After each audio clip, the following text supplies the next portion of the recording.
পূর্ণভাবে আমরা খোঁজ নিয়ে দেখি এটা হচ্ছে বদ্দারহাটের চোরাবাবু নামে চিহ্নিত আর কি, সবাই চিনে। আমি জানতে পারি যে চোর আমাদের আশেপাশেই আছে।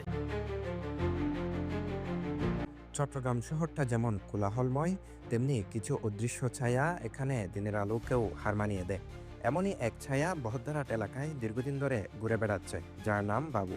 তবে এই বাবু সাধারণ কোনো নাম নয়, এই নামে আতঙ্ক কাজ করে অনেকের মনে। স্থানীয়দের বাসায় তার পেশা চুরি, আর নেশাও যেন তাই। রাত নামার সাথে সাথেই শুরু হয় বাবুর অভিযান। শহরের অলিগলি তার চেনাপথ, তালা চাবির হিসেব যেন তার মুখস্থ। কেউ বলে সে একা চলে, আবার কেউ বলে তার পেছনে আছে গোটা একটি চক্র। তবে নিশ্চিতভাবে সবাই এক কথাই বলে, চুরি তার একমাত্র জীবিকা। নুরুল হক বাবু নগরীর ষোলশহর এলাকার বাসিন্দা, যদিও বর্তমানে তিনি থাকেন বহদ্দারহাটের বাড়াইপাড়ায়। জানা গেছে বাবুর বিরুদ্ধে চাঁদগাঁও সহ নগরীর বিভিন্ন থানায় চুরি, ছিনতাই সহ একাধিক মামলা রয়েছে।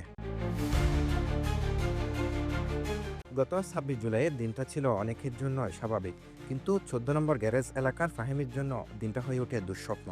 তার প্রিয় বাইকটি রাতের আঁধারে চুপিসারে বাসার মধ্যে ঢুকে নিয়ে যায় একজন। সিসিটিভি ফুটেজ আর ভুক্তভোগীর বর্ণনায় স্পষ্ট হয় এ কাজ বাবুরই। গত ২৬ তারিখ রাত্রে শখের বাইকটা চুরি হয়ে যায়। আমি রাত্রে ১২টা বাজে এসে ঘরে বাইরে পার্কিং করছিলাম। পার্কিং করার পরে সকাল যখন আমি ঘুম থেকে উঠি, আমার আব্বু উঠে দেখে আমাদের দরজা বাইরে থেকে লক করা। তো আমি বারান্দা ভেঙে বের হয়ে দেখি যে আমার গাড়িটা নাই আর কি। গেটও খোলা, সব কিছু খোলা, সিসিটিভি ফুটেজ টুটেজ সব কিছু কালেক্ট করা হয়েছে। কালেক্ট করে আমরা থানায় গেছি, থানায় জিটি করে আসছি। করে আসার পর এটা আমরা অন্যভাবে আমরা খোঁজ নিয়ে দেখি এটা হচ্ছে বদ্দারহাটের চোরাবাবু নামে চিহ্নিত আর কি, সবাই চিনে।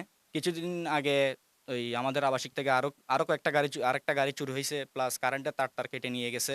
গত মে মাসের ২৮ তারিখ বদ্দারহাট পুকুরপাড়ের বাসিন্দা মোহাম্মদ বেল্লাল হোসেনের বাসায়ও ঘটে চুরির ঘটনা। ভুক্তভোগী জানান, তাদের অনুপস্থিতিতে সেখানে আলমারি ভেঙে নগদ টাকা ছাড়াও নিয়ে যায় স্বর্ণালংকার ও গুরুত্বপূর্ণ চেক বই। এই চুরির ঘটনায়ও উঠে আসে বাবুর নাম। আমার বাসা ডাকাতি হয়, আমার বাসা থেকে ৪ ভরি স্বর্ণ, ১ লক্ষ টাকা ক্যাশ নিয়ে যায়। বেসিক্যালি সিসিটিভি ফুটেজকে কেন্দ্র করে আমি জানতে পারি যে চোর আমাদের আশেপাশেই আছে, বাট কে বা কাহারা সেটা আমি ইন্ডিভিজুয়ালি এভাবে জানি না। তা আমি অনুরোধ করব যে চোর আজ থেকে ৩ মাস আগে আমাকে ডাকাতি করছে, আমার বাসা ডাকাতি করছে, এখন আরও এই ধরনের অনেক ধরনের ঘটনা ঘটতে পারে। এইসব ঘটনায় থানায় অভিযোগ হয়েছে, কিন্তু দিনের পর দিন কেটে গেলেও অভিযুক্ত বাবু থেকে গেছে ধরাছোঁয়ার বাইরে। ভুক্তভোগীরা বলছেন, প্রশাসনের উদাসীনতার কারণে সে দিব্যি ঘুরে বেড়াচ্ছে নগরীর অলিতে গলিতে। তো ২০২২ সালে আবার ওর একটা মামলা ছিল, চোরাকৃত স্বর্ণ বিক্রি করে ও একটা গাড়ি কিনছিল। ধরছে, পুলিশ ধরছে, আবার জামিন হয়ে গেছে।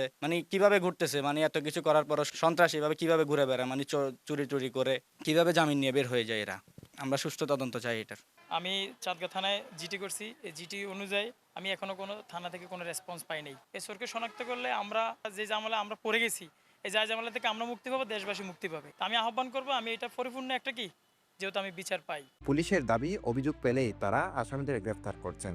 তবে দ্রুত জামিনে মুক্তির পর দ্বিগুণ উৎসাহে জড়িয়ে পড়ছেন একই ধরনের অপরাধে। নুরুল হক বাবু, এটা আমরা পিসিপিআর পাইছি, তার নামে একাধিক মামলা আছে।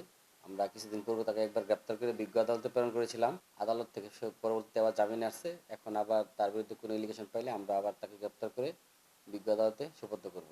আমাদের কাছে আসামিকে বিজ্ঞ আদালতে সোপর্দ করা, আমরা দেখেন একটা অপরাধীর পিছনে দীর্ঘ সময় লেগে থাকে। এটা সন্ত্রাসী, অপরাধী, চাঁদাবাজকে দীর্ঘ সময় পরিশ্রম করে আমরা আসামিকে গ্রেপ্তার করি, সেই আসামিটা বিজ্ঞ আদালতে প্রেরণ করি। জামিনের বিষয়টা হচ্ছে বিজ্ঞ আদালতের এখতিয়ার, সেটা আমরা কিছু এই বিষয়ে বলতে পারবো না। এর আগে গত বছরের ২০ ফেব্রুয়ারি চাঁদগাঁও আবাসিকে একটি বাসার গ্রিল কেটে ২২ লাখ টাকা, ১৯ ভরি স্বর্ণ ও একটি আইফোন চুরি করে বাবু। এ ঘটনায় মামলা হলে ২৭ ফেব্রুয়ারি চাঁদগাঁও থানা তাকে গ্রেফতার করে। যদিও জামিনে বেরিয়ে আবারও হয়ে ওঠেন বেপরোয়া, জড়ান একের পর এক অপরাধে।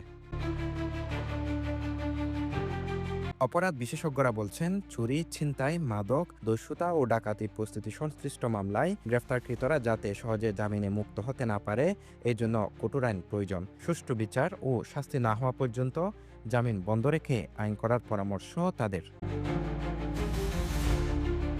Sheikh Mohammad Faisal, CTG post, Chittagong.